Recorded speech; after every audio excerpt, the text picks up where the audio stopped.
Well, good morning, everyone, and welcome to our webinar this morning on actionable online accessibility. We're joined today by a really great brain trust of people who have worked a lot in this area, and we're very excited to learn from them, be able to implement a lot of the practices that they're going to be sharing as we get started down this road towards better accessibility for all of our online communications. So my name is Christopher Shackleton, and I'm the Digital Transformation Projects Coordinator here at the Ontario Museum Association. I use he, him pronouns, and I'm joining you today from a blue background that includes our OMA logo. And I am a late 20s male with short brown hair, and I'm wearing a gray sweater today. As an organization of provincial scope, the Ontario Museum Association recognizes that its members and community live and work on the lands and territories of Indigenous peoples. We are thankful to the First Nations, Métis, and Inuit people who have called these territories their home and cared for them since time immemorial, and who continue to contribute to all communities across the province. We acknowledge that there are more than 40 treaties and other land agreements that cover Ontario, and that the descendants and cultures of the first peoples who lived here are a vibrant and integral part of our society today. We gratefully acknowledge and deeply value the opportunity we have to learn from and cherish the contributions of Indigenous peoples of the past, present, and into the future. As we acknowledge the colonial legacy of museums, we dedicate ourselves to move forward in partnership with Indigenous communities in a spirit of reconciliation and collaboration. As you participate in this gathering, we invite you to reflect on the land that you are on, who the traditional keepers of the land are, and what the treaty relationship is there, or if it is unceded territory. Toronto, where the OMA offices are located, is the territory of the Mississaugas of the Credit, the Haudenosaunee, and the Huron-Wendat. This territory is part of the Dish with One Spoon Wampum Agreement and is also covered by the Upper Canada Treaties. I want to make sure that everyone knows how to participate today in our webinar. You should be able to see the slides and to see and hear our panelists speak. If you would like to send a question to our panelists, you can type your message into the Q&A box you can access at the bottom of your screen. If you'd like to say hello to your colleagues on the call or to share where you're joining from, you can chat with them using the chat feature, which you can also access at the bottom of your screen. We'll try to keep questions in the Q&A and kind of general comments and hellos in that chat feature. You can also turn on automated closed captions by clicking on the CC icon that's also at the bottom of your screen. Our OMA staff will be monitoring the chat and can help out with any of the technical questions you might have and help you participate today in our webinar. So first up, I'm going to introduce you to Shelley Boden, who's an Access advisor joining us today from Brighton in the United Kingdom, where it is actually afternoon. So over a 30-year career span, Shelley has developed a unique perspective on museums, access, and all things digital. Starting as a digital project manager from the days of CD-ROMs through to websites, apps, and gallery interactives, Shelley has developed an expert specialism as an accessibility and usability consultant and strategist. Shelley has a deep understanding of the cultural sector as she has worked in and from several angles, both within the museum sector as a curator at the British Museum, acting director of Culture 24, and access officer at the Wallace Collection in London. And she also is a consultant to the cultural and commercial sectors. She is passionate about increasing access to technology and set up independently to test websites with disabled users in 2001 to share their feedback with digital agencies and increase accessibility and overall usability. So I'm going to stop my screen share here and let Shelley take you through the first introduction to our webinar this morning. Thank you, Chris. I'm just going to set up my screen share. And is my screen share working for you? Yes, it is. We can see it very well. Okay. Lovely. Well, hi, everyone. I'm joining you, as Chris said, from Brighton, which is a bit drizzly today.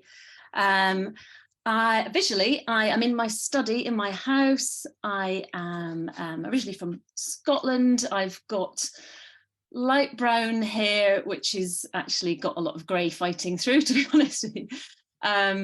And I'm really happy to be here to talk to you about how to create accessible digital content. And on this first title slide, I've got a picture of a test participant. She's standing in an art gallery. She's visually impaired, and she's using an app to look at a close-up of a painting of a Tudor woman that she's standing in front of. So that's really to illustrate that a lot of my work is about the user. And so today I'm going to talk about case studies of testing and things I've learned over the last 20 plus years of working in this area. I thought to start with an overview, because I always like to know what's coming up when I'm doing training.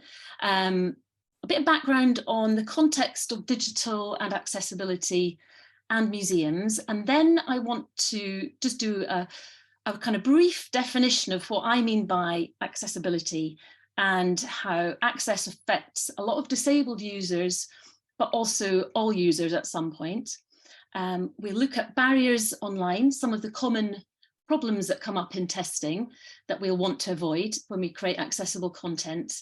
And then the inevitable web content accessibility guidelines, I'll touch on those just to explain what they are if you're not aware of those. Then some practical tips on how to create text, images, adding alt text, and video and audio to make your content accessible. And then pulling all that stuff together to create an accessible experience for your users. Finally, a list of some of the tools that I find useful when I'm testing for accessibility. So this next slide, it's a picture of a young woman in a gallery. She's testing an audio description of a painting, and she's holding up a tablet in front of a painting. And that kind of really summarizes my work. For me, it's all about the user. And I work between digital development agencies and organizations like museums and private sector as well, and with the test participants. So what my aim is to make sure that the user's voice is very much heard by the developers when they're creating accessible websites and content. I've worked in this area for 22 years in digital access, but to be honest with you, I mainly care about the user and ensuring that the technology works for them to make their experience really good fun. So it's all about removing barriers and ultimately, hopefully, promoting inclusion and changing people's attitudes. So this next slide, it's a label inside a bit of clothing which says one size does not fit all. And that's really to illustrate that the principle of inclusion is about flexibility. So whatever you're creating, whether it's an app or an interactive or a website, we want to make sure that the user has an independent and enjoyable experience of using that content. And if a site is accessible, it means that they'll be able to use it on different devices with all the settings that suit them. This really kind of reflects the social model of disability in that any barriers that people experience are ones that are imposed by design. It's nothing to do with any difference or any impairment at all. So we want to make sure that we remove any potential barriers. Also, that accessibility is very much an ongoing process. Once you've launched a website, you need to make sure that any new content that you add is accessible. And it's not just a on or off situation. It's an ongoing kind of education and how we can improve things for the user. This slide includes a screenshot, and it's from the World Wide Web Consortium's website, which is really useful, lots of good tips, and very much from the user perspective too. So these are so-called perspective videos, and it illustrates how actually situational accessibility affects all of us, not only disabled users, but possibly if you're out and about on your mobile, practicing Duolingo or watching a video, you want to be able to add captions to watch that video with the sound off, for example. So really good access will increase usability for all our users. And I've included a link on this slide here to that particular page if you want to look at those videos in more detail. This next slide, a couple of young visitors to Tate Modern Gallery. They're actually fighting, in the real case, they were fighting over this interactive in the gallery. They're trying to access the content, which is actually slightly out of reach for them. So this is all about understanding barriers for different users, depending on what their situations are. And it's really important that a site is built to be technically accessible, but as important that the content has to be accessible as well. So it's all about knowing what the barriers are, and that's what we will look at in some detail now. And in that, I want to talk about some of the people that I've done some testing with to try and kind of illustrate different issues that users come across. Some users, there's an illustration here of a Braille output user. So it's somebody using a Braille keyboard. They run their fingers along the keyboard and pins are raised so they can read the content that's on the website that they're visiting. So a lot of blind or visually impaired users use screen readers, and that's software that reads aloud the content on a page. Not only that, it also helps them interact with a lot of the forms and more complex functionality as well. So a really sophisticated bit of software. And that's why it's really key for me to test with the real experts who are the blind users that I've worked with over this 20-year period. So, for example, I've done some testing with a guy called Nick, and he uses VoiceOver, which is the inbuilt screen reader on the MacBook. And some of the main barriers that he finds is if he's just listening to the content on a page, if all the links are described in the same way, so it might say read here or click here for more, that's not very helpful for him. It doesn't explain what the content is that he will reach on that site. Also, if headings aren't used in the correct way, in the wrong order, that can be a problem for him as well. This illustration is of Liz, and she's a visually impaired screen magnifier user. The photo shows her screen. I've taken it over her shoulder, and she's magnified the words on the screen. So there are about 3 different words from the menu on that particular site that we were testing that day. Some of the things, the way that she uses the web is she will often start with the default setting size of a website, and then she'll magnify into the details, and then she will magnify out again. So she likes to use the pattern of the page, how the text is laid out, whether there are headings, whether there are photos. She'll use all those things to latch onto and zoom into to find out about the content on the page. So things that really help her are very defined headings and links. Some barriers and problems will be low color contrast of text and background, or images that have got low color contrast, and also images without any alt text. So if there's no description, she won't be able to access the content on that image. A couple of other users that I work with. So Joan, she is deaf in one ear, and she experiences motion sickness and vertigo. And things that trigger that might be if there's rapid movement on a screen, that can cause nausea for her.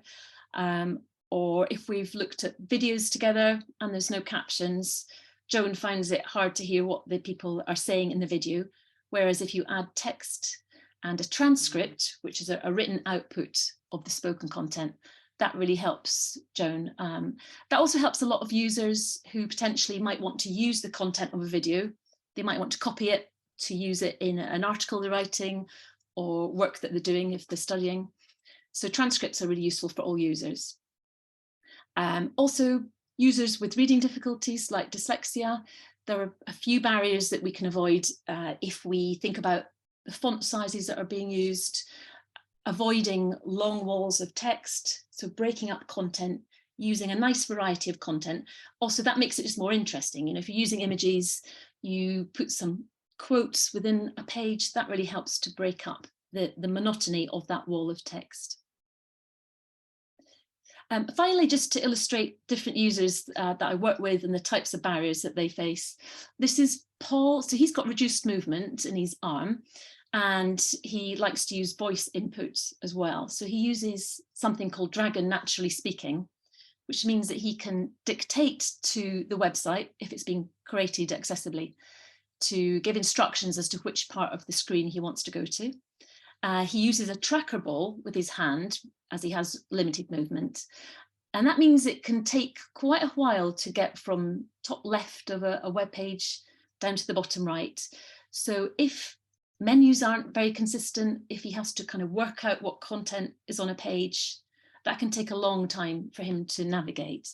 So things that might help him would be a summary potentially of the content on a page. That'd be really useful. And making sure that the menus are in the same place, so he always knows to go back to that part of the page. This is a screenshot I just captured to illustrate the fact that I'm doing a lot of testing now online. So through the pandemic, obviously everything was locked down. And actually this had some benefits for a lot of the people that I test with, because it meant that we could do testing. In this case, it's using Zoom. Clients are very much encouraged to come and observe the sessions. And this is a picture of me testing with a visually impaired user. And we're able to talk and discuss that with the developer or the client, which is really helpful. So now we've kind of identified what some of the barriers are. If the first steps really, if you're first getting into this, is to get to know the web content accessibility guidelines. Now, I appreciate they're quite a long list. It's divided into 3 levels of success criteria. I'm sure a lot of you are aware of these already. So they are divided into single, double, and AAA success criteria, which are kind of organized by the importance. So level A is considered mandatory to be accessible. And I believe in Canada, like the UK, public sector organizations are expected to reach single and double A compliance. So there are a lot of checkpoints, but they've been revised over the period of time that I've worked in this area to be much more accessible themselves, and they tend to use real examples of users to illustrate why they're important. I'm now showing a slide which is a visual representation of the guidelines, and I personally quite like this visual representation because it shows the different levels of criteria and why they're important to different users. So I've added a link to this at the end of the slideshow. I thought, as it's quite overwhelming and there are such a lot of checkpoints, I'd actually summarize some of the things that I found in testing here, because even though there are about 78 points, in general, there are about 80% of access issues are actually related to 8 of the points. So I thought I'd touch on these here just so you know them. The first one I've talked about already is about dividing blocks of information into more manageable units for the user. Second, also mentioned, which is to do with the foreground and background color contrast, to make sure that's at the right level. And there are lots of automated validators for checking that. Thirdly, avoiding pop-up windows without telling the user. Otherwise, potentially a screen reader user can get lost in a window without knowing that they've actually left the website that they're in before. Fourth is crucial, already mentioned, which is to include a text equivalent for every image on the page. Otherwise, non-visual users won't know what that content is. And I'll talk about that later. I'll give you some examples of potentially good and bad alt text. Fifth one is identifying the target of each link. So not just saying, click here or read here for more. Sixth is to use the clearest and simplest language which is appropriate for the website. 7, avoiding any scripts and applets that might not be supported by the user. And the 8th one is avoiding movement, which is something I mentioned already with Joan. Movement can potentially trigger nausea or other effects in the user. So there are quite a lot of issues here. You're starting to appreciate, presumably, how the technical side of a website has to be accessible, also the content and also design. And obviously, they're not all separate to each other. There's a lot of overlap between all these elements, which is one of the things that makes working in web development really interesting.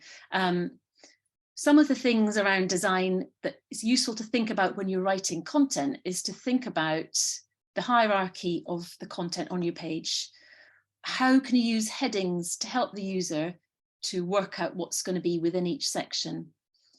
Thinking about the links that you're using and the text, how you describe them, and thinking about the typography and what type of text you're using. And this screen I've grabbed from another presentation, which is around how to choose accessible typography. And it's generally accepted that online, the sans serif font is more accessible. There are some, though, that are harder to read than others. And so there are a lot of, there's a lot being written around this. I just thought I'd include this so you're aware of it. Sometimes think about how the font letters might look quite similar. So in this case, I've got an example of the uppercase I and the lowercase l looking very similar. And then lower down on the page, there are examples where they're slightly more defined and more accessible. So that's just something else to think about. I've, on this slide, included a couple of different text boxes with controls to illustrate how high contrast colours on different backgrounds is easier to read than low contrast. On the left, there's a box saying click me, which is a white arrow on a green background, which is quite hard to see. There are ratings of 4 different yellow stars on a white background, which is quite hard, which is compared to the one on the right, you've got dark blue on white, which is far easier to see. And then a toggle button on the left, which has not got a black outline, and it's much harder to see than the one on the right, which has. So little things like that can just help you kind of hand-holding your user through the experience of using your site, and you're trying to make it as easy as possible for them. So by adding the outlines and adding the high contrast, it just makes it easier for them to pick out the content they want to explore. So in this part, I'll just look at some quick tips for how to make content accessible. And I've included an illustration, 2 visually impaired users in a gallery and testing how useful and how easy the app is to use in context. And this is all about, really, like everything to do with accessibility, thinking about the user, understanding barriers that they might encounter if you don't do some of these things. So at the start of any web or app development, I'd always encourage the client to come up with some personas or user profiles of your target audience. So you can start to think about what it is they might want from your interactive and the things that they might be worried about, or the journeys that they want to go on. And these things are really useful to refer back to when you actually do some user testing, and you can include those journeys into the test scripts for users. A couple of things to be aware of when you're thinking about the content is that people do read differently online. They have different methods of reading and the different amounts that they'll read compared to something which is printed. It's estimated about 20 to 28% of web page text is read. They tend to read also in the capital F pattern, so reading along the top, maybe potentially that's where the menu might be, or along down the side, and then across into the middle to then kind of fish for content in the middle. And that's certainly how visually impaired screen magnifiers that I work with tend to navigate a page. They'll scan along the top, down the side, and in the middle. But all users do that in some way. So knowing that, you want to put the really important, or important to you, content towards the top and down the side to really kind of to grab the user while you know that you've got their attention there. And potentially you might want to include reading or watching time. I know some people don't like to include that, but some users find that helpful. And again, you're just trying to kind of help the user decide if they want to dip into that content or not. Thinking a few words on writing style, you might have, as an organisation, you might have your own style guideline, which I'd really encourage. And within that style guide, you can include examples of the sort of style you want to include, especially if you're going to have loads of different contributors, people writing content for you.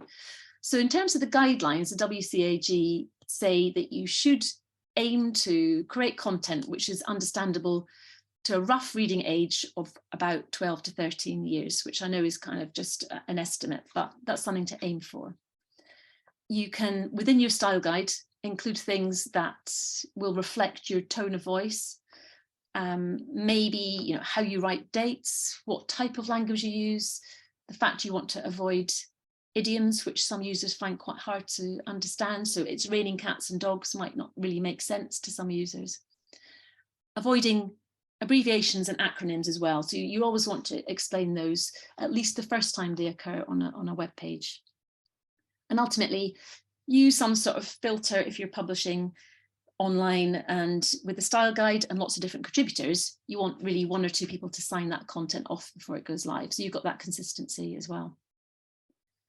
On this page, we've got a screenshot from an app which I found useful, which is called the Hemingway app. And this really will digest your written content and it'll flag up any kind of grammar errors or possibly misspellings. So it's just quite useful to have that. You can have that open as you write content. There is a free version, and you can try a paid version as well, but maybe try the free one first.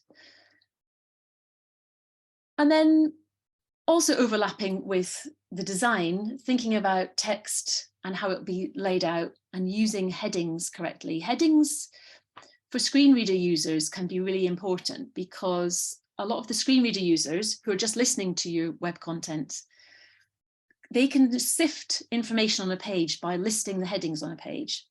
So if you can't see a web page and get an idea of the hierarchy of content and what's on there, a lot of screen reader users will just listen to the heading levels to decide what the hierarchy is and the relationship of the content within that page. So heading 1 for the main content title possibly, and then heading 2 and the subheadings 3 and 4. If you use them in that way, you're really helping the user to understand the relationship of the content to each other and what's on that page.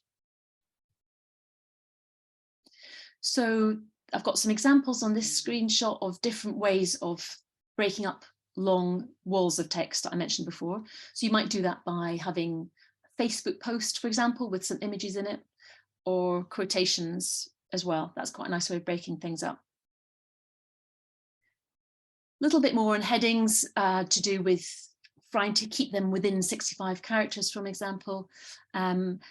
Avoid having too many headings, because if you think about a screen reader user who's listed all the headings, if they've got 50 to work through, that's actually not really helpful in terms of them navigating a page. So the key thing is just to use the correct heading levels in the correct hierarchical order.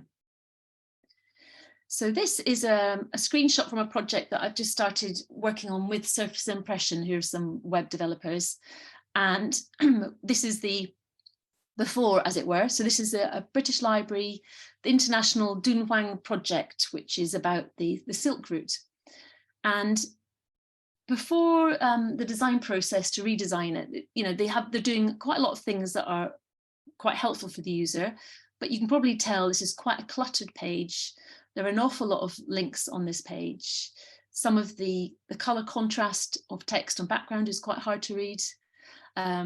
Top left, there's a logo with some writing on top of an image, which is quite hard to make out as well. So as a case study, there was quite a lot to work on. They've got a lot of good content, but one of the first things when you are designing a site or redesigning a site in that case, is to work out what the wireframes are to start to put everything into hierarchy. And this is a kind of a skeleton for your web page. From that, you then add designs and start to experiment. This is work in progress. Start to experiment with the content and how you might reset it so there are clearer routes into content for your users. Much simplified menu along the top, and there's an image of kind of colourful pictures of some of the highlights from the collection as well. Links, I think we've already talked about that already, but the key thing is that they should stand out from the text, and it's helpful if they've got context of the set within a paragraph of context to explain where the link will go. So the user has an idea where it will take them if they decide to select it. And there's an illustration here. It's a screenshot. It's me testing a screen reader user. Now, Nick has, for my benefit, has put a list of the text that he can hear as he's listening to the links on a page. He's decided to list the links to work out if he wants to go down a particular route on the content rather than listening to the whole page. So you can see that there are some links, they're all, you know, they're quite reasonably described, whether it's home or about the HTA. They're quite helpful. It doesn't just say click here. So next onto images. I know Chris asked delegates if you had questions before the webinar, and there were a couple of questions around alt text and how to write them. And I think the thing with alt text is it really depends on the context of the image and the type of image that's being used. So you might get an image which has got key information in it where you want to write alt text to describe the image. And I'll show you some examples in a second. It could be a functional image that's more about what it's for. So it could be a search button, for example. Sometimes you see images used as decoration, but literally like wallpaper on a page. So you wouldn't need to describe that image. And complex images like graphs or maps, they need a longer description and a summary. So when I was talking about Paul, who's using a rollerball to navigate around a page, it's really helpful for him if there is a summary of the content, so he doesn't have to explore the whole of that content. He can just read the summary instead. Sometimes you see on websites images of text, and these aren't necessary and actually best to be avoided. It's much better if you do include those to just have a description would be just literally the text that's in that image. So all these extra texts and alt text really help with search engine optimization as well. So I thought I'd do a couple of examples here. There's a link to a site which is brilliant, which gives loads of information about how to write alt text. It's called The Big Hack. And again, as I said before, it sort of relates to what the context is. So there's a photo here on this slide of basically it's fish and chips. So really poor alt text on that would be a plate of food. I mean, that wouldn't be very helpful in the context. Whereas if it was for an image for the Good Pub Food Guide, you'd want to go into a lot more detail about what that was. So it'd be beer battered cod with mushy peas, chunky chips, a pint of beer on the side. You know, that would help illustrate what is in the main message of that image. And that's what you're trying to do, is get the message across. Similarly, this example from the Glasgow School of Art, it's an image of a dog hanging out of a ship's porthole, essentially. But if it was to do with the photography topic on a World War II and dog mascots theme, you would want to describe that in a lot more detail. So it would be relevant to say it's a black and white photo of Venus the Bulldog mascot of the Royal Navy, 1941, leaning jauntily out of a ship porthole wearing a naval cap. So, you know, in that context, the fact it's a black and white photo would actually be quite relevant. Another one, this is essentially a painting of a lady crying, but much more useful to say who it is. So it's a painting of Anne Boleyn. She's in the Tower of London. She's resting her head on her crying maid's lap shortly after her arrest. So you can start to see that that's quite a short alt text, but it's just got a lot more information which will help the user of your site.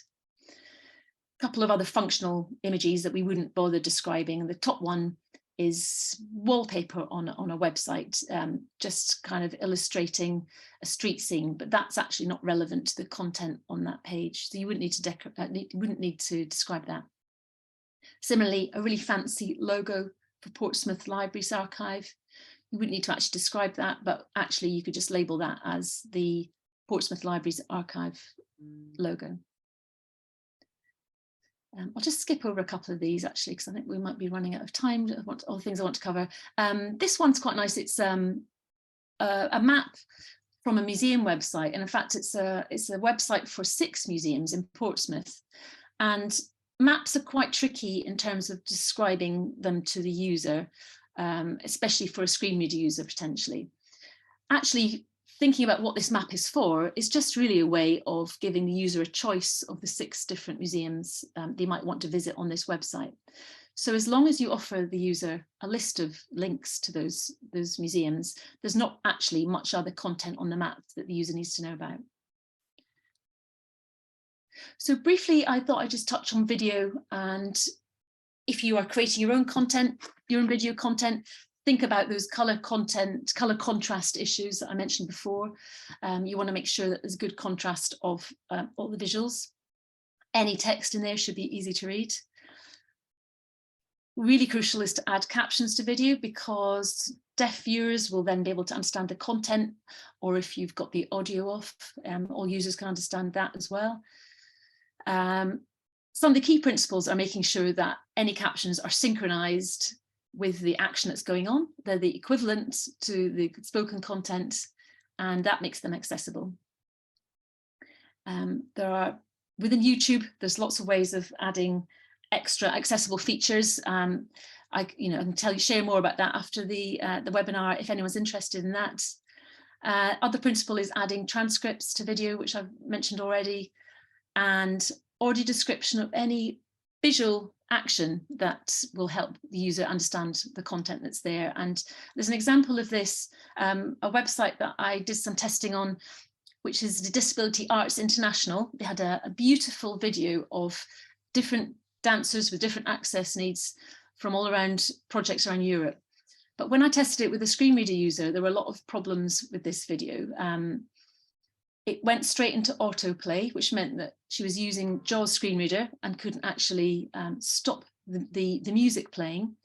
There was no audio description of what other users could see, so she didn't know what the content was. It was just music, and the controls and the buttons weren't accessible.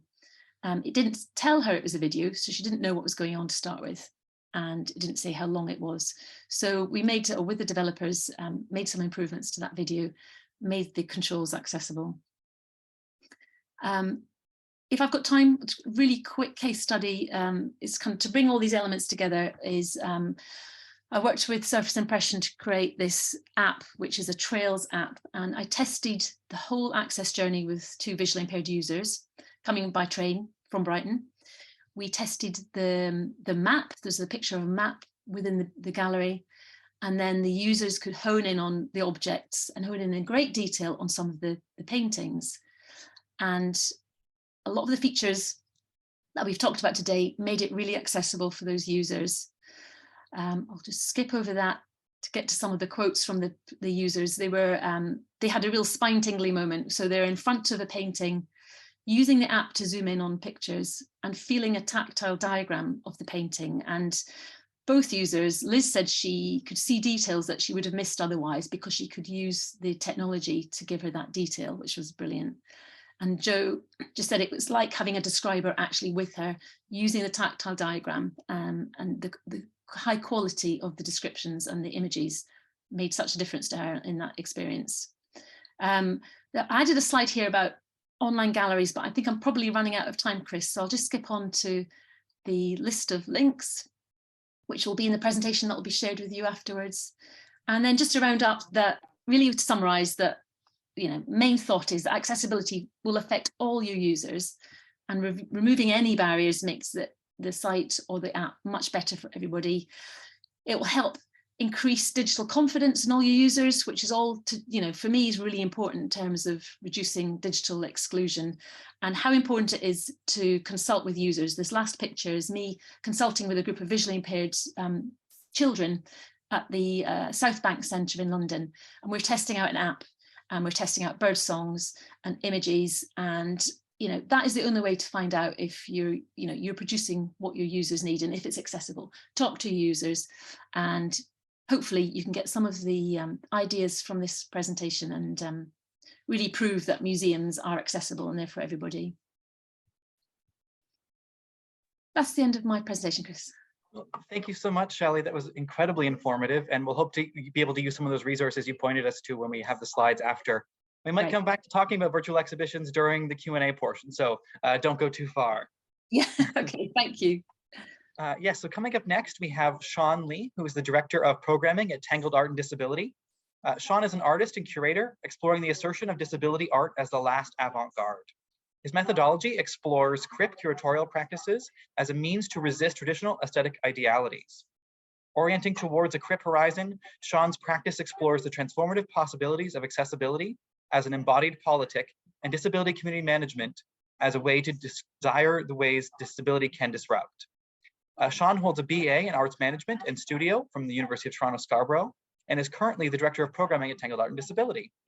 Previous to this role, he was Tangled's inaugural curator in residence in 2016. Sean has been integral to countless exhibitions and public engagements throughout his tenure at Tangled Art Disability. And in addition to his role at Tangled, he's an independent lecturer, speaker, and writer, adding his insights and perspectives to conversations surrounding disability arts. So go ahead, Sean, I'll let you share your screen. Great, thanks so much, Chris. Okay. Did that work? I'm sharing my screen now. Yes, it did. Perfect. Okay, so hi everyone. My name's Sean. I'm the director of programming at Tangled Art and Disability. We're based in Takaranto on Treaty 13 territory. I'm just going to start off with a quick image description of myself. So I'm someone who's male presenting. I use he and they pronouns. I'm East Asian Chinese with light skin, and I'm also somebody who's visibly disabled. So my back curves, my shoulders are uneven, and if we were meeting in person, you'd probably notice I'm quite short of stature. I've got dark hair that kind of goes past my shoulders. I am wearing these kind of steampunky glasses. They're like brown circle lenses with these gold rims that float on the frames. I'm in my dining room and I've got a t-shirt on that says, "The future is accessible." This is one of my favorite t-shirts. It's from a disability YouTuber named Annie Sagara. And I like to wear this sometimes to sort of let us think about the ways that the future can be accessible, that when we're coming together like this, we're orienting ourselves towards a future that is more accessible. So today I'm giving a very brief presentation, just like 15 minutes on some practical accessibility tips that I've sort of gleaned from various community members and from my time here at Tangled. So I've got a couple of access protocols before I start. What I've got here on the screen says accessibility protocols notes. The first bullet point says this text is size 18. So this is the minimum size I use for presentation text. All my images and text contrast strongly with our background colors. I do my best to use plain language throughout the presentation, but of course, if there's something that you don't understand, I welcome questions. And if you do have questions, please feel free to use the chat function to either message the moderators or to everyone if you have any questions, or feel free to save them for the Q&A at the end if you'd like as well. And if there are any other ways that I can make this more accessible to you, please let me know in the chat. We do have automated captions enabled. And, you know, I like to do this set of protocols at the beginning of any presentation I give, because I like to unpack what it means to have access protocols, as a lot of people are still sort of unfamiliar with this idea of, you know, having protocols listed or having things like visual descriptions that are done at the beginning of gatherings like these. But the thing is that a lot of disabled folks enact these protocols when we gather, whether digitally on platforms like Zoom or when we get together physically. And I think we do this as a way of mitigating, you know, who is present in these spaces, the assumptions of who is participating and leading in these spaces, with things like self-descriptions being just one part of a host of cultural practices created and established by disabled folks to really hack the lack of accessibility in a lot of day-to-day encounters. And that's kind of what I'm most interested in with the work I curate and the programs I lead, is thinking about that sort of hacktivist spirit and the way we can use it to better inform our approaches to access, you know, helping us desire disability rather than trying to eliminate its presence in the room. So as I get started, you know, I want to also invite us all in our own homes, in our own, you know, however you're watching this in your offices, to just take a moment to think about your own access needs in this time. Think about your own comfort in this moment, you know, and, you know, use this as a moment to think about if you need to, you know, take breaks, go get a drink or grab a snack, you know, feel free to do this as I speak, and, you know, move in this space as you need to. So in this first slide here, I've got a photo from a screenshot from a performance that we did a few months back with our random access memory exhibition, which was a solo show with Cyrus Marcus Ware, who's an incredible artist, activist, and founding member of Black Lives Matter. In this performance, we had 3 Zoom windows. There's a performer on the top left corner dressed in yellow, reading from, what appears to be something off screen. On the right, there's a Zoom window with a pattern of mushrooms and colorful blocks. And then below that, there's an ASL interpreter translating what's sort of being said. So Zoom has a lot of built-in access features that a lot of folks don't necessarily know about. And so that's something that I want to talk about today. After that, I want to talk a bit about how some general instructions for presenters, performers, and moderators, and then to provide some tips for attendees.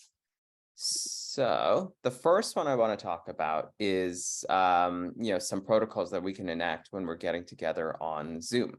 So captions is sort of something I mentioned at the beginning when we all got to, when I started this presentation. And I made a distinction between automated captions versus professional closed captions. In the bottom right of the screen, I've got, a little window here, a screenshot from Zoom, and it just shows instructions on how to enable live transcriptions and automated captions, going down to your live transcript and clicking enable auto transcript. So there's pros and cons for each one. Of course, the automated captions are free and you can enable them at a moment's notice. But when you're getting together in, a talk or some sort of presentation, we really do encourage folks to use professional closed captioners. And the reason for that really is that they're typically much more accurate. Typically, an automated caption, while it's always improving, doesn't really offer 100% accuracy. And it's not really a great substitute for professional live captioning. For instance, the speaker identification might not always be accurate when there's multiple people speaking. The live auto transcription might attribute to one speaker and not all the overlapping speakers. And as well, the automated captions, don't necessarily offer a substitute for, specific names, specific words that you might want to be aware of or to not make mistakes on when giving a presentation. Now, live transcripts can be helpful though, because if you have, a person doing this, you can use, if you don't have a person doing live transcription, then it can be sort of a nice substitute for that moment. If you have a person or a third-party captioner, though, you want to make sure you don't turn on the live transcript, the auto transcript that I've sort of highlighted in this photo here. And instead, what you want to do is to either assign somebody to type or provide with your captioner the API token, which they'll then use to essentially link to your Zoom window and provide captioning. The other form of translation that I want to really highlight is ASL. So American Sign Language, and to provide some ideas around practices for booking ASL. ASL interpreters join the meeting just like any other participants, and interpreters need to make sure they've got Zoom downloaded. If you're the Zoom host and you're expecting ASL interpreters, you want to make sure you don't enable that option that says only authenticated users can join, because that can sometimes be a barrier for folks who are ASL interpreters to join the meeting. And as well, if you're using breakout rooms, features like that, you want to make sure to assign interpreters to the same breakout room as the participants receiving the live captioning or ASL interpreting. And so how do you book ASL? When booking ASL, you want to make sure to start booking well in advance. My suggestion usually is to book about 2 to 3 weeks in advance, depending on whether your event is in person or digital. And there's a lot of different booking services you can use, including the Canadian Hearing Society or the Toronto Sign Language Interpreting Services. But, you know, each province has its own local interpreters. And if you're doing a digital event, you're able to expand your reach and really hire interpreters from, you know, all across the country and even internationally. ASL interpreters will typically also ask you for support material and have that be provided at least 1 week in advance. So it's important to make sure your artists, presenters, and organizers really know in advance to prepare this kind of material so that they can interpret to the best of their ability. And while a word-by-word kind of script isn't really necessary, there's a few important things to consider, including, you know, the spelling of names and, you know, concepts that might be important to the presentation, and for the presenters really to be cognizant of their speaking speed. And, you know, you might also want to consider the representation of your ASL team. For instance, it might not be appropriate if you're gathering and convening a conference around equity and diversity to then have a team built of only white interpreters. And so you want to build relationships with a diversity of ASL interpreters and really try to figure out a way to, you know, make those connections with both your ASL roster and with the deaf community.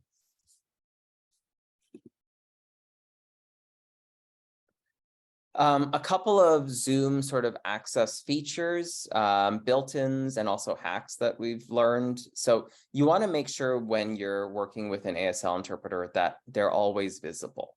This might mean spotlighting the active interpreter by hovering over their name in the participants panel and, you know, selecting spotlight for everyone. Or if there's a team of interpreters, which you'll typically want to have with an event that's over 1 hour long, you might want to be sure that somebody is actively spotlighting the active interpreter each time they switch. You can also consider making your interpreters co-hosts of your meeting so that they can enable multi-pinning and sort of help you with this part of the process. Now, Zoom also allows multi-pinning for video screens for participants. So if you have a participant and you enable multi-pinning, they're able to sort of create their own custom view. Now, by default, usually only the host can kind of do this, but you can either allow individuals to multi-pin in their video layout if you enable it, or you can sort of do the spotlighting for them and let them know at the beginning of the meeting. Chat function as well. I wanted to highlight just the compatibility of chat functions and screen readers. Chat messaging functions are accessible to screen readers in that they do come up, but we actually usually recommend that users that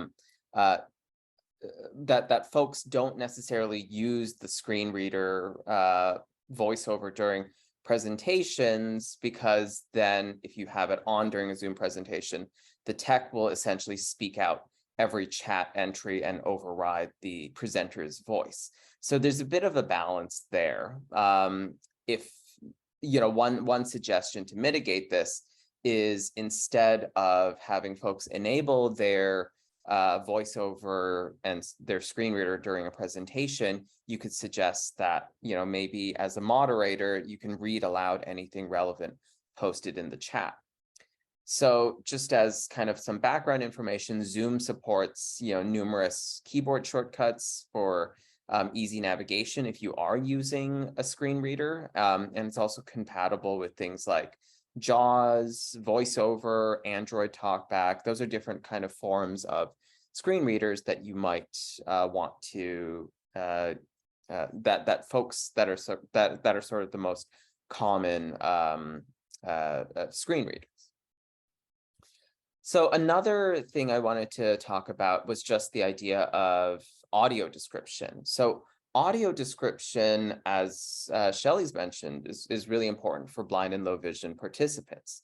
Now, in a talk, it might not be necessary to bring in audio description, but if, for instance, you're doing an online screening and it's hosted over Zoom rather than in a static asynchronous space where you can have multiple functions, multiple options for an audio described or a non-audio described video, then how do you have audio description in a platform like Zoom? So one hack that we found that's really interesting is that we've been using audio description through the interpretation channel on Zoom.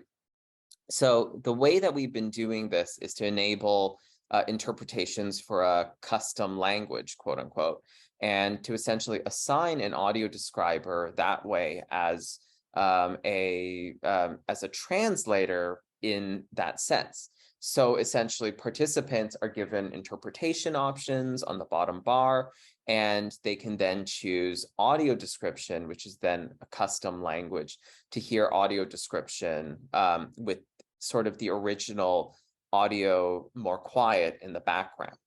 So this is one kind of way that we can hack Zoom so that we can make it more accessible. And that's really what I'm more excited about. I've talked a bit about some of the traditional ways that you can enable access in Zoom, and these are kind of typical things that we always do for all of our Zoom presentations. But I have a quote here from Catherine Frazee, who's an incredible disability educator and activist, and it says, "Disabled people don't seek merely to participate in culture. We want to create it, shape it, and stretch it beyond its tidy edges." And so this is kind of where I want to bring my presentation in the next 5-10 minutes that I have available. So I want to talk a bit more about some of the ways that we can kind of bring ourselves beyond just the minimum of what's available on Zoom.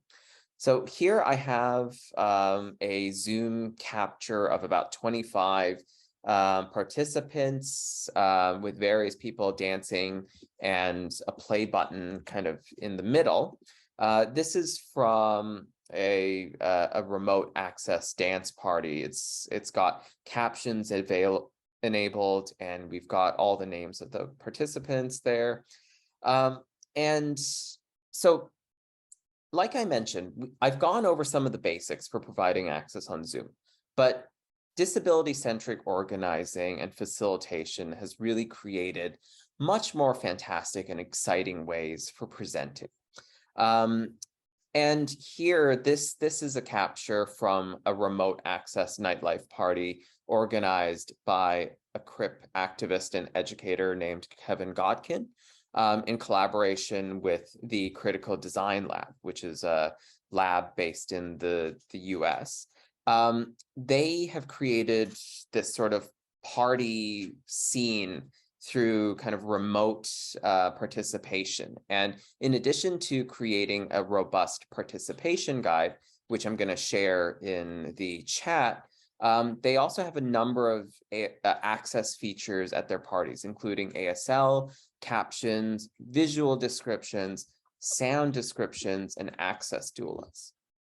And many of these roles in these parties are experimental and political exercises in moving beyond access as a checklist and leading instead into this idea of the aesthetic of access. And these roles provide us, an important moment of critical access to interrogate what we expect in cultural spaces. So the guide that Kevin has created, I'm going to share in the chat, and it's essentially a participation guide which allows us to think about accessibility from the perspective of kind of collective care, allowing folks to sign up for different roles, allowing folks to recognize different protocols for coming into a space, and really essentially trying to mitigate the inaccessibility of a space, going beyond just the technical inaccessibility, but thinking instead about collectively how we can care for one another in a space. So some of the roles that are sort of more DIY include things like sound descriptors. What sound describers do is they help us describe the lyrics and the aesthetics of a DJing set. So, you know, somebody in the chat might add their text directly to describe the mood, the beat, the sounds, the lyrics. You know, in this case, somebody who's using a screen reader might want to keep on their chat functions so they can also get a sense of, you know, how the sound is being described as well as what they're hearing, so that it can kind of amplify that experience. Or you might want to turn off your Zoom, your screen reader so that it's not interrupting. These are options that folks can have so that they can better understand what's happening in a space. Now, verbal description is another thing that folks can do, that, as I mentioned, audio description through sort of that hacked alternate channel. So somebody might be an audio describer and provide description through that interpretation channel. But what the access party has also done in the past is, before this was an option, before they were able to use the interpretation channel, they simply had folks call into a phone conference where an audio describer was linked up to the Zoom call and would create descriptions. And so if somebody wanted descriptions provided, they would call in. And that was kind of a good example of how, even though Zoom hadn't provided this feature, you could find a hack and figure out a way to create a more accessible way of, you know, experiencing this piece. And in the next photo here, I have a screenshot of Kevin Godkin, again, DJing on a platform called GatherTown, where another remote access party was hosted. On the left, there's a chat. And then on the right, there's a similar sort of Zoom style window of people participating in that event. And the last sort of role I wanted to highlight was the role of an access doula. So the access doula is kind of inspired by the idea of, you know, birthing doulas or HIV doulas, and really thinking about how this can be a role for folks who might want to participate in that collective care action, to essentially be able to have a role in helping to monitor the gathering, look for ways to help enhance access. And essentially, it's an unspecified role for folks to essentially help get creative with the resources that they have.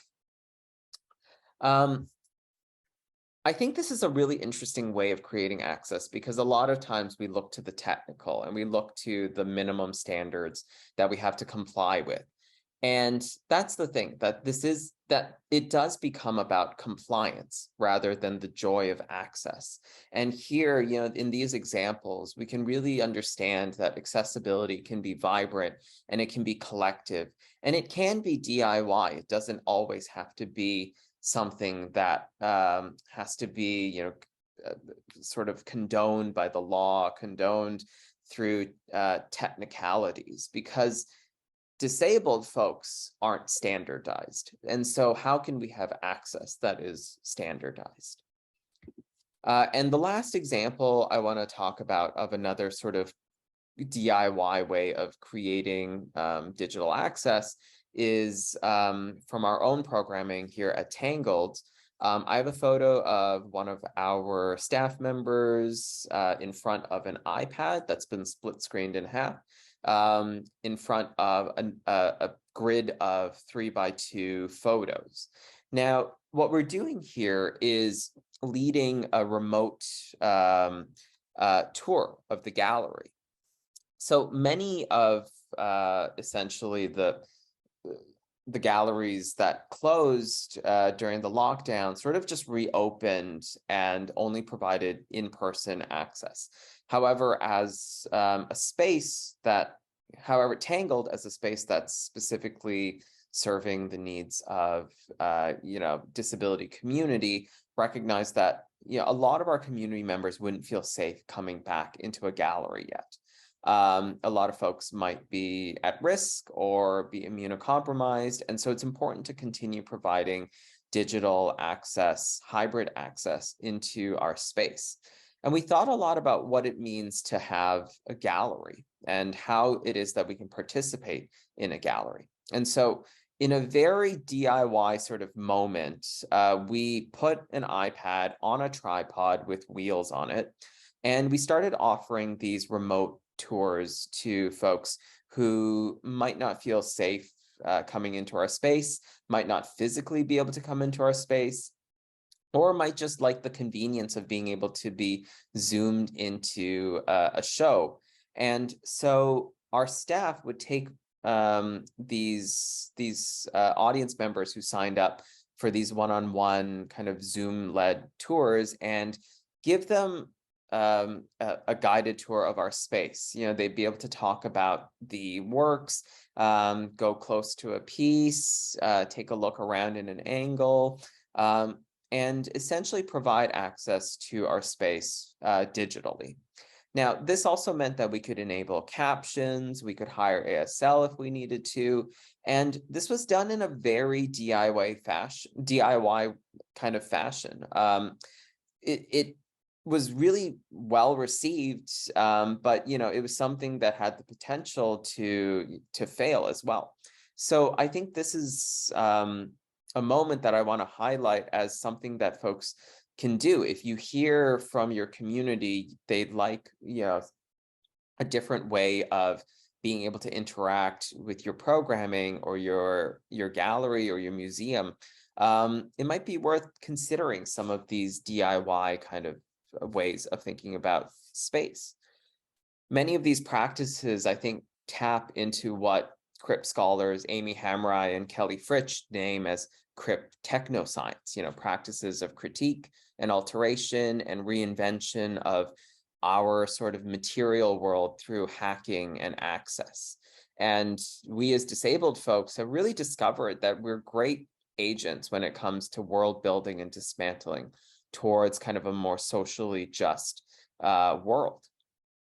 And unfortunately, the grounds for social justice and world remaking are very frictioned, right? Technologies, design, infrastructures are often designed and implemented without a commitment to disability as a difference that matters.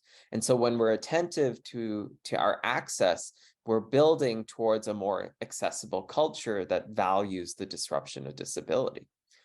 And so these are a couple of simple, very, very hacktivist ways that we've created access at Tangled. But I leave this, I'll end my presentation just by saying that this is sort of in the spirit of the work that we do, and we're always moving forward with what access means. And so with that, I'm going to stop screen sharing and pass it back to Chris. Thank you so much, Sean. Certainly a lot to cover there, and I've been excited to see all the work that Tangled has been doing to offer those online experiences in an accessible way. We're hoping to learn from those practices and bring them forward ourselves. I'm happy to introduce next Frances Tomkins. Frances is an accessible communications professional, accessibility consultant, and arts educator based here in Toronto. They are the communications coordinator at Tangled Art Disability and a current board member with the Toronto Queer Film Festival. Their professional practice is based in the belief that art is for everyone, and their work aims to break down barriers to participation in the arts and culture sector. Frances holds a BFA in cross-disciplinary art in publications from OCAD University. So I'll pass it over to you, Frances. You can unmute and share your screen. Perfect. Thank you so much, Chris. Okay, I'm just going to screen share.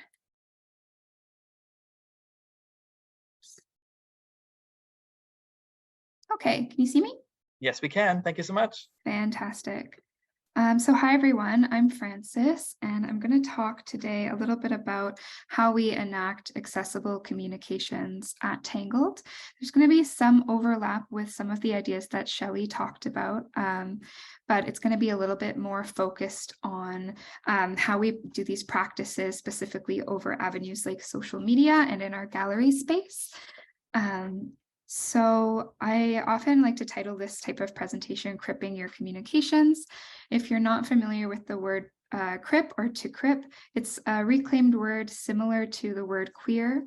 And it means, there's many different definitions, but the one that I like to work with is Kelly Fritch's definition, which is to open with desire for the ways that disability disrupts.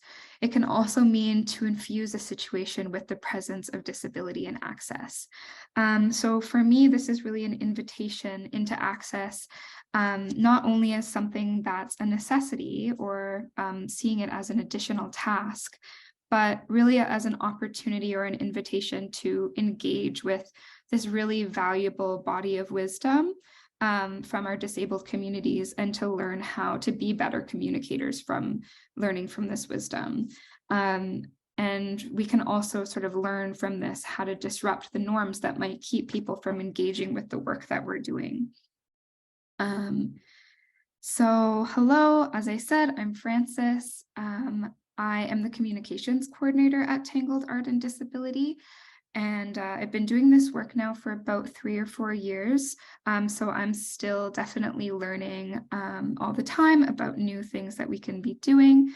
If at the end of this presentation you have any questions or comments, or you want to continue this conversation, I would love to hear from you. My email address is right here. It's frances@tangledarts.org. I'll give my visual description now as well. I'm a white femme presenting person in my late 20s. I have short hair that's kind of pulled back too close to my head with pins. I'm wearing a houndstooth sort of vest with a black shirt underneath. And in the background, you can see my apartment with white walls and a table with some flowers on it. So accessible communications is sort of a huge category of different practices and standards that we use, and sometimes we'll use specific things at certain times, and at other times we will try to use things all the time as a best practice. But for today, I've just sort of picked out a few things that I think are going to be really applicable across the board, no matter what kind of communications you're doing, as well as things that you can do as an individual or as a really small team and on a small budget. So these are really accessible things, if you will. So hopefully you'll find relevance in them. The first one that we're going to talk about is image description and alternative text. So this is one of the ones that Shelley touched on. So I can just speak a little bit about how we enact this access feature at Tangled. So just shortly, the difference between image description and alternative text. An alt text will usually be something really short, 1 to 2 sentences maximum, and that will be in the background. So you would input that in at the back end of a website or in social media, so that someone who's using a screen reader is able to access that. So I know there was a question in the Q&A, is it better to put alt text in the background like that, or is it better to put an image description in something like the caption of a social media post? So at Tangled, our best practice is that we'll usually do both. If I had to pick one or the other, I would put the alt text in the back, and so that someone who's using a screen reader would be able to access that. But the perk of doing both is that if I am a user who's accessing the alt text and then I want more information, I want to be able to kind of understand the nuance of the image, or I want some more detail that someone who's looking at the image might get if they were to sit there and spend time with the image, then I could access that image description and get some more of those details and that nuance. So an image description or alternative text, in short, it's a description of an image for someone who can't see it. So this feature really was developed with the blind and low vision community in mind. However, like Shelley and Sean were mentioning, a lot of the access features we're talking about are actually providing really broad access for a number of communities. So for example, an image description that's included in the caption of a Facebook or Instagram post that's visible to anyone who's seen that post is going to serve a lot of different purposes. So not only is it providing access for the blind and low vision community, it might also provide access for someone who is better at accessing information through text than image. So if you have a cognitive or intellectual disability, if you have a sensory processing disorder, if you have light sensitivity or migraines and would rather not be looking at a screen. So there's all sorts of numbers of avenues that someone could come to an image description from and be able to really gain from that. So not only do we use image description and alternative text on our website or in our social media, but we also use this practice in person as well. So when we are developing a tour script, we'll also develop image descriptions that we can share verbally. So if someone comes into the gallery, we can give them the tour and sort of share those images with them in a multitude of different ways. And this includes some creative image description as well. So image description tends to be quite rigid or like explicitly descriptive. But in the past, we've also had artists work with image description creatively and sort of use that as an avenue for like poetic description or creative description as well. We always recommend that be sort of an add-on or something that's additional instead of having it instead, just so if someone, you know, needs that more specific description, they'll still have that, but it is something that we can kind of play with and be creative with as well. As far as some strategies for creating image description, as Shelley said, it depends on the purpose of your image.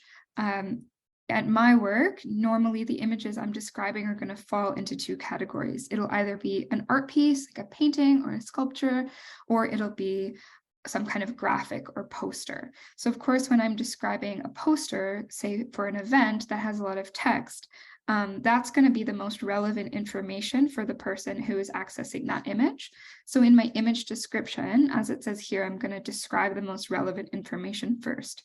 So not only am I going to share what type of image that is and say, this is a poster for an upcoming event, I'm going to say it includes the text, blah, blah, blah, whatever that text is.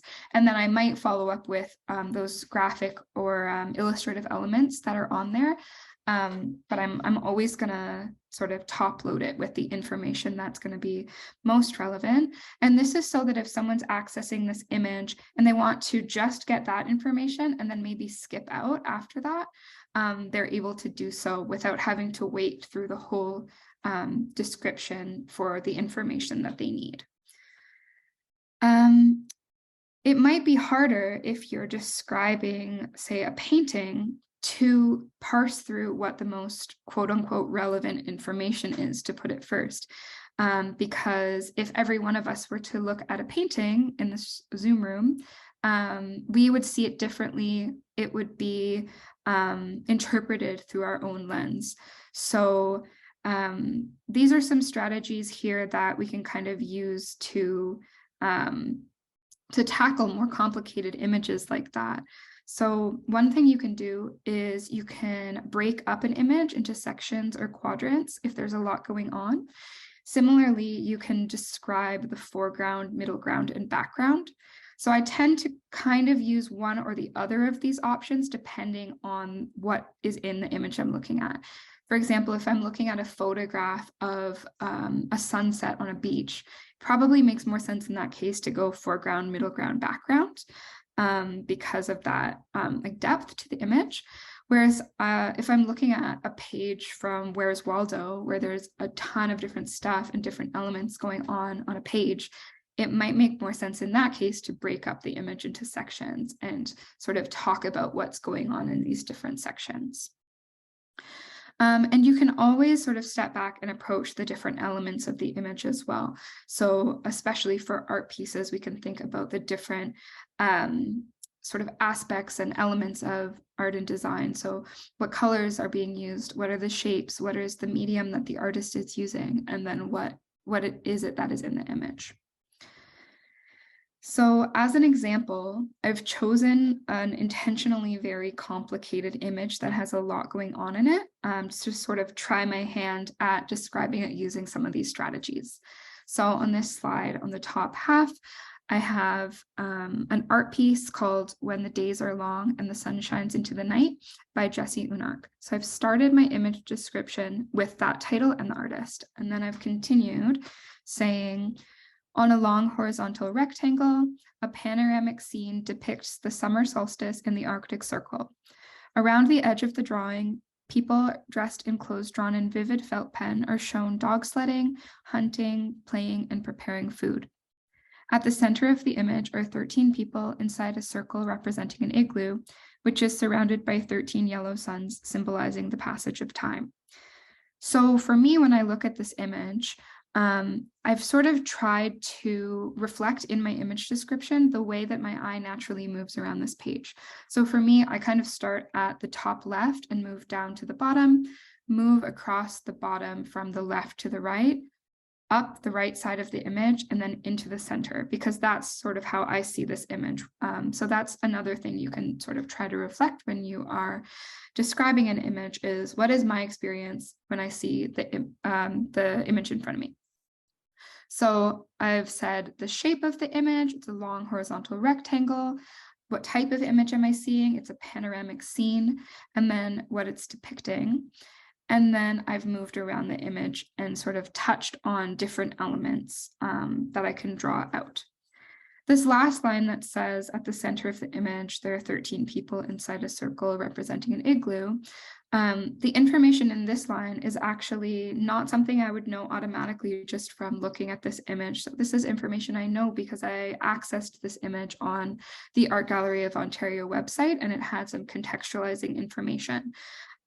So that can be another sort of strategy to use if you are sharing an image on your social media or your website.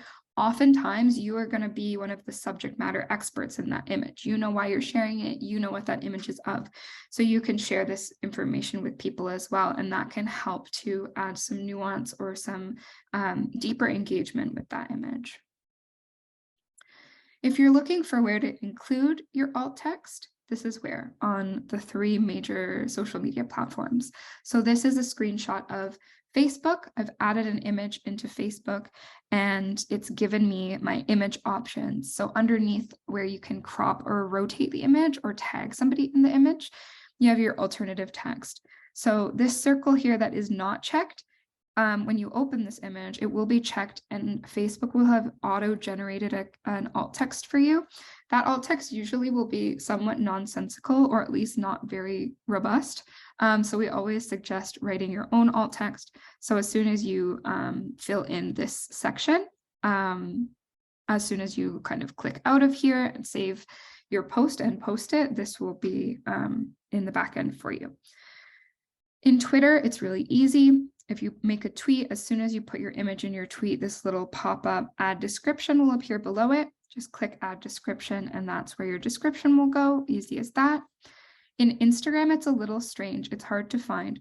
So it's actually in the advanced settings of your post. So if I make a post on Instagram, I'll put my image, and then I'll actually bypass that and go to where I am putting my text caption into the Instagram post.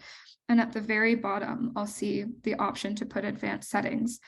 And then sort of in the middle of the advanced setting page, you'll have accessibility and the ability to write alt text. If you click through there, you'll be able to add your alt text there. Once you click done, it'll take you back to your regular Instagram post, and you'll be able to post from there. So I know that this was already touched on a little bit, but I'll just share a bit about why we use plain language at Tangled and in what cases we use it. So as Shelley mentioned, it's sort of a style of writing that's really clear, concise, and organized. It's important for many communities. Some of the communities that we think of often for when we're using plain language are folks with cognitive or intellectual disabilities. But this is a really broad sort of access feature that can be inclusive of not only people from disabled communities, but also people who whatever language you're using isn't their first language, children or people who haven't had access to the type of education that might enable them to engage with the use of language or content that you're sharing normally. So we use this type of language in things like our calls for submissions, or if we have a job posting, or we're promoting an event. So to me, it's quite obvious why we would use this type of language for something like a job posting, right? Like we want the information to be really clear. We want someone to know what the due date of the application is, what are the things they need to be able to do to apply to that job, what are the instructions. Like these are things that it really benefits us to be plain in our language around. But something that can be a little bit more challenging is we always try to have a plain language version of our exhibition statements. So these are often really complicated documents that require a certain level of familiarity with the arts, familiarity with that type of language to be able to access and engage with. So we'll often have a plain language version that goes along with that. And this is something that we recommend. If you do have a plain language version of something, make that really obvious, like communicate that, let people know, and consider having it be sort of a similar visual hierarchy to the other version of the text you have. So instead of having an exhibition statement on a wall and having a plain language version somewhere printed at a desk where you have to ask a docent to access it, consider having both of those versions printed on a wall so that people can sort of access them to the same degree. I'm going to skip this just because Shelley did touch on this already. And lastly, your content. So when you are sharing a post, for example, if you're talking about an event that you're hosting and your post is really accessible, you're using plain language, you've got image description, you've used really accessible graphic design, but the event itself that you're promoting isn't accessible, you're losing something there, right? So consider, is my content of my post accessible? And am I including that accessibility information? So in this post here, this was a poster that we put out for an artist talk with Dr. Cyrus Marcus Ware that we did earlier. And right under the date here is the accessibility information. So ASL and CART are going to be provided, CART being a form of professional captioning. So not making people look for that information and instead providing it right up front. And something we always say at Tangled when we are thinking about accessible communications is build it and they might come. So often when people are sort of early in their accessibility journey, there's a level of frustration when, you put a lot of work and maybe money into making an event or a piece of communication accessible, and you're still not getting the type of engagement that you want with disability communities. So to this, I say often, like, we need to understand that access is not only a right, which it absolutely is a right, but at its core, access work is also a practice of relationship building. So it does require patience, it requires time and work, and a process of getting to know our communities and really deeply knowing what it is that they need and they want from us. So if you're finding that you're sort of fulfilling the checklist that you've created for yourself and that engagement still isn't there, we always recommend, doing some outreach or even some consultation with your communities and really finding out what is it that your specific communities around you need. It might be different from what our communities at Tangled need. So as much as we can recommend certain best practices, there's always going to be some wiggle room in terms of what it is that the people in your sphere are actually asking for and could actually need. Thank you so much for coming today and listening to us speak. We all really appreciate it. I will pass it back to Chris. Well, thank you so much, everybody. I know we've reached just about that 12:30 time of the day. So if anybody does need to go, you're more than welcome to head out, and we'll make sure that we give you all the recording by email in the next few days. So I just wanted to say thank you to everybody just quickly. And then when you leave the webinar, you'll be able to receive a survey that will help us inform kind of our future webinars coming up. So it'd be great if you would be able to complete that so we would let our speakers know how great they did today, and then to help us select topics that interest you for future upcoming webinars. So that is kind of the business of the day, but now we'll go into the Q&A. So the Q&A box is available at the bottom of the screen there. So you're welcome to all continue filling in. I'll stay here in the webinar for maybe 15 or so more minutes answering this Q&A, so it's part of our recording. So if you can stay, everybody is welcome to stay with us as well. So my first question came in for Sean. So Sean, maybe I'll give it to Sean then. Do you have a recommended kind of third-party closed caption service to use with Zoom? We at the OMA have used an app called Otter. Do you have any other experience with things that you have seen work well? Oh, sure, yeah. Well, it depends if you're looking at an automated or non-automated service. We've worked with a couple of them. Otter, is not bad.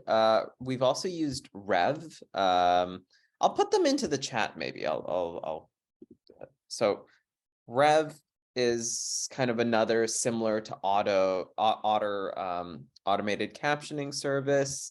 There's Stream Text. Stream Text is a pretty effective, I think, kind of more accurate paid kind of automatic captioning service as well. And then, we've worked with services like AI Live. AI Live has been around for a long time. It sort of finds the middle ground between automated captions and live captions, in that you do get a person who's there for an event to help you assist with your automated captions. So AI Live's an option. And then if you want to go with kind of a more with an actual captionist, some suggestions that you could work with Closed Cap Serve, for instance, which does a lot of the captioning and descriptive video for a lot of different services. So a couple of options. It's also about kind of finding your own preference in and accuracy in the work that you have and you do.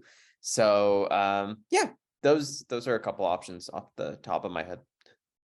Thank you so much, Sean. Our next question goes to Shelley. Mm-hmm. So do you have a font and font size to recommend or one to stay away from?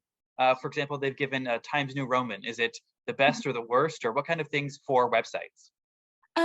Well, online, generally it's a sans serif font. So the ones that I prefer are Tahoma and Calibri. Generally, I use those ones, but it really depends on the client and their brand, and the web developers that I work with will, they can create particular fonts depending on what the client requirements are, what the style is of the site as well. So I'm afraid it's one of those it depends answers. But minimum font size, that really does vary. The key thing is to build in flexibility. So ideally you would give the user the option to change the size of the font. I like to start with at least kind of 16 probably. But it depends on what else is fighting for attention on the page.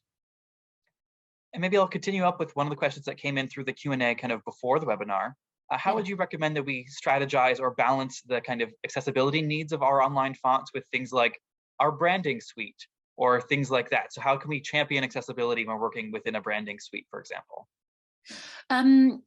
So do you mean like within a style guide or something like that, Chris, that an organization has? Yes, so that was when we have an organizational brand, how do we kind of then champion accessibility for fonts and things on websites? Yeah, well, I mean, that's where a style guide is so important, especially, a lot of the organizations that I work with outsource production of lots of different digital assets to different, freelancers and agencies. So it's really key that you kind of set your rules, as it were, within the style guide. And, it's that's where you sort of state what you want as a minimum requirement. If you don't do that, then obviously people will just go off and do their own thing. So I think, that is the place to do it. To create a style guide is one of the most important things about building in accessibility throughout your organization. Then everyone signs up to it as well. Excellent. My next question goes to Francis. So Francis, can you recommend a good handbook, that's in quotes, so handbook or some sort of toolkit for an arts social media manager to refer to for these best practices? Absolutely, yeah. There's actually quite a few that I sort of keep in my back pocket to refer to at different times. And we can send these out as links to people afterwards as well, so you're not frantically Google searching. But one of them is actually co-developed by Tangled as well as Humber College. And it's sort of an access toolkit around things like, yeah, it has information like what font size do I use if I have something that's on a wall and the viewing distance is 2 meters, for example, like those sort of specified types of things. There's also a handbook called Accessing the Arts that has a lot of really similar information that's really helpful. There's quite a few. I think we're going to develop sort of a resource after this webinar to send out to the participants. So I'll make sure to include some of these sort of longer form handbooks that you can have to reference. So you're able to do that. Yeah, there's a few I can't think of off the top of my head, but they definitely do exist. Absolutely, yes. So I'll share that we will be developing a resource with the help of Shelley and Francis and Sean for kind of making these kind of actionable online accessibility pieces available outside of the webinar. So that'll be coming in the coming months, perhaps, to have that available to everybody. But please do stay tuned to members, stay tuned to your weekly newsletter, and we'll make sure that anybody who registered for this webinar is the first to access that when it's becoming publicly available from us at the OMA. And so Shelley, we have another question for you that came in. So you had started to talk a little bit about virtual exhibitions, and I wonder if we could go maybe, if you wanted to pop into those slides. There was some interest around the collections of virtual exhibitions. If you have them, that's great. Yeah. But certainly thinking about how we make our collections and exhibitions online more accessible. Yes. Let me go backwards from the end. Can you see that, Chris? Is that okay? Yes, one more slide. I think there we are, virtual exhibitions. There we are. Yes. So this is this slide's actually from a presentation from the developers Surface Impression. So they're the developers who create the websites, in this case, talking about an online exhibition. And the things that they're kind of recommending is around, it's all good access, all good practice, basically. So it's kind of being really clear that the user, if you're going into a virtual space, you entered this special area, from your website. So things to differentiate it from a kind of the regular website, so it feels like its own space. To have that clear curatorial voice. As I mentioned in that app, in the Beanie art gallery, one of the key things about the quality of the images is that the user can zoom in on the really fine details, and I think that's something that makes a real difference for a lot of users, of everyone actually. And bearing in mind that whatever you create in terms of an online exhibition, that it is available on mobile as well. Obviously, a lot of people are using tablets and mobiles now, but actually, it's all about the content, however you're presenting it, whether it's an online exhibition or just on a web page or in an app. It's about making it, thinking about the user, making them accessible, describing them. So all the principles that we've all covered today would apply to the content within an online exhibition.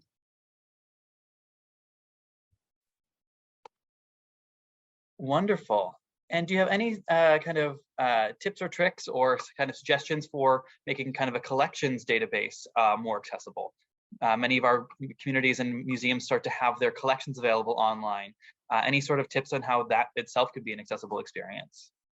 Maybe this is something that I can add to the resources actually, Chris. There are loads of examples of good online databases and collections. So what I'll probably do is add some links to the handout that we create. I could do some examples of like smaller collections and maybe the larger ones as well. So it will suit with your different clients as well. So I'll add that there. That would be perfect. I'll let you bring down your screen share, and there's a kind of last call for any questions that anybody has. We'll look to stay in touch with everybody with the recording, with any of the resources produced, and certainly all of the resources that our speakers have shared today. So thank you so much, everyone. I'll do a little bit more of a thank you to all those people and to our friends at Surface Impression who would help us put this webinar series together, as well as Corey Timpson, who was our original first speaker in this Small Bytes webinar series back on digital strategy. He was another kind of visionary for this webinar going forward. And so thank you to him. This webinar was part of the Ontario Museum Association's Small Bytes webinar series, which is funded by the Government of Canada through the Digital Access to Heritage program and is helping support Ontario's smaller and rural museums build access to their collections through online exhibits and programs. We have a couple more webinars upcoming that we'll hope to announce in the coming days, so please stay tuned to hear more about how we're bringing accessible and free online training to Ontario's museums. Coming up with the OMA, we'll have a few upcoming PD opportunities that we're happy to share about. I can't announce them yet, but we'll hope that everybody's able to stay in touch with us here at the OMA and to hear more about all the things that we're able to offer. So as you leave the webinar, you'll be directed to a survey, so please do fill that out and let us know how we did. And be in touch if you have any questions about any of the things covered today or of any suggested topics for upcoming webinars as well. I see no more open questions, so I think I'm going to start to close things down. So thank you again to Francis, Sean, and Shelley, and we'll be in touch to share more about what this continuing work we have for accessibility here in Ontario's museums.